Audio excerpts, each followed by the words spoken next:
नई बहू को मिला भुक्कड़ ससुराल।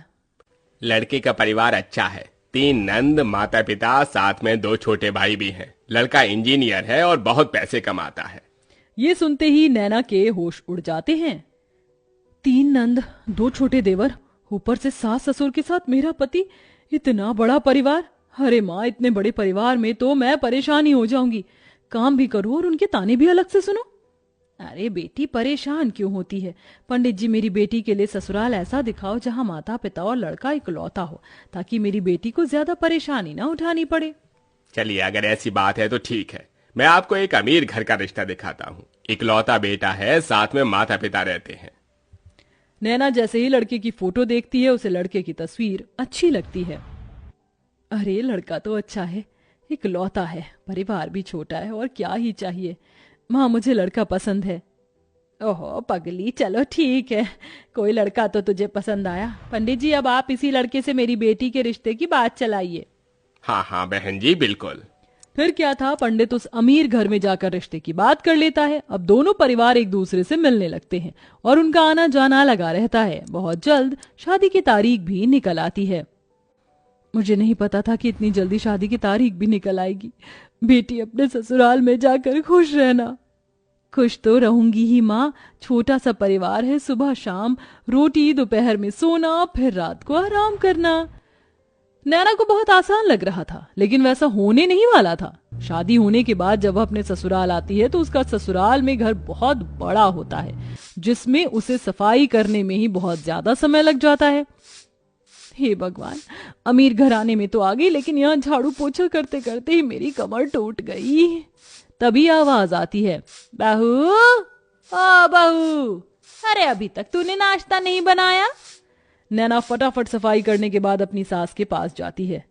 माँ जी, बस रसोई में ही जा रही हूँ, मैं पहले सफाई कर रही थी।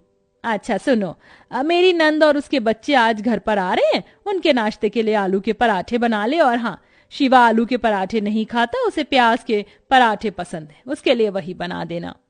हेमलता ऐसा कहकर चली जाती है। लो जी, मिल गया ऑर्डर, अब इतने सारे लोगों के लिए पराठे बनाने होंगे। नैना ऐसा कहकर रसोई में चली जाती है, जहां वो बहुत सारा आटा गूंथती है। इतना सारा आटा गूंथने में ही मेरे हाथ दुखने लगे, अभी तो इनके पराठे भी बनाने हैं। नैना रसोई में आलू के पराठे बना ही रही थी कि हेमलता की नंद माहेश्वरी अपने बच्चों के साथ आ जाती है। अरे वाह, सही समय पर आई हो नंद जी, गरम गरम पराठे बन रहे हैं। बहू, चलो नाश्ते की टेबल पर ही बैठते हैं, वहीं पर बातें करेंगे। हेमलता पूरे परिवार के साथ नाश्ते की टेबल पर बैठ जाती है, जिसके बाद रसोई से नाश्ते की टेबल का सफर करते हुए नैना बहुत थक जाती है। हे भगवान, नाश्ते की टेबल पर आने आने में ही मेरी फिरकनी बन गई। मैंने तो छोटा सा परिवार समझकर इस घर में शादी की थी, यहाँ तो सबकी अलग ही फरमाइश चलती है। तभी नैना के पति शिवा की आवाज आती है। अरे नैना, मेरे प्याज के पराठे नहीं बनाए तुमने? अभी लाती हूँ जी। नैना प्याज के पराठे बनाकर अपने पति के लिए नाश्ते की टेबल पर लेकर आती है। ये लीजिए प्याज के पराठे। तभी माहेश्वरी कहती है, बहू के हाथों से पहली बार खाना खा रही हूँ, बहुत स्वादिष्ट है ये पराठे, ये लो तुम्हारा शगुन। इस तरह माहेश्वरी नैना को शगुन देकर जाती है। सब लोग बहुत खुश होते हैं, लेकिन नैना बहुत ज्यादा थक जाती है। सबके सो जाने के बाद वो सबके जूठे बर्तन भी धोने लगती है। आज तो पूरा दिन हो गया, मुझे लेटने का समय ही नहीं मिला। नैना बर्तन धोने के बाद अपने कमरे में जाने ही वाली थी कि तभी उसके ससुर उसे कॉफी बनाने के लिए कह देते हैं। अरे सुनो बहू, जरा 1 कप कॉफी बना देना। अभी बनाकर लाती हूँ पिताजी।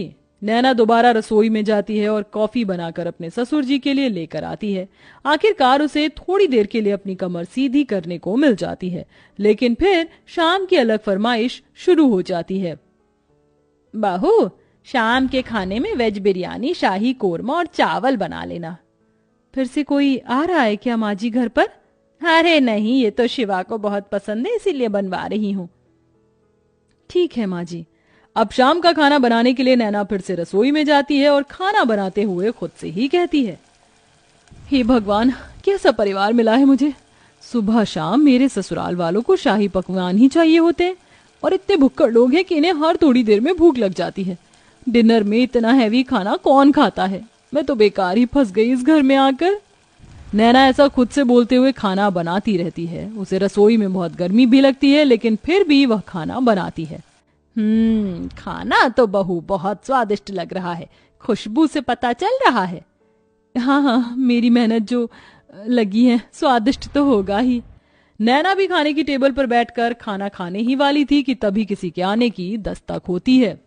हेलो गाइस, मेरे बिना ही खाना खा रहे हो? अरे बेटा चिराग, तुम यहाँ विदेश से कब लौटे? मेरे साथ मेरे कुछ दोस्त भी घर पर आए हैं। आज ही हम ऑस्ट्रेलिया से इंडिया आए हैं। कितने दिनों बाद तुझे देख रहा हूं नैना। ये मेरे ताऊ जी का लड़का है, विदेश पढ़ने चला गया था बचपन में। मेरा जिगरी यार यही है। जाओ नैना, इन सब के लिए भी खाना परोस कर ले आओ। अगर रोटी कम हो तो और बना लेना। हेमलता ऐसा कहकर बेचारी नैना को फिर से रसोई में भेज देती है। नैना को खाने के साथ दोबारा से रोटियां भी बनानी पड़ती हैं और वो बहुत ज्यादा थक जाती है। सबको खाना खिलाते हुए उसी के लिए खाना नहीं बचता। ये लो, बस यही रह गया था, मेरे लिए थोड़ा भी खाना नहीं बचा।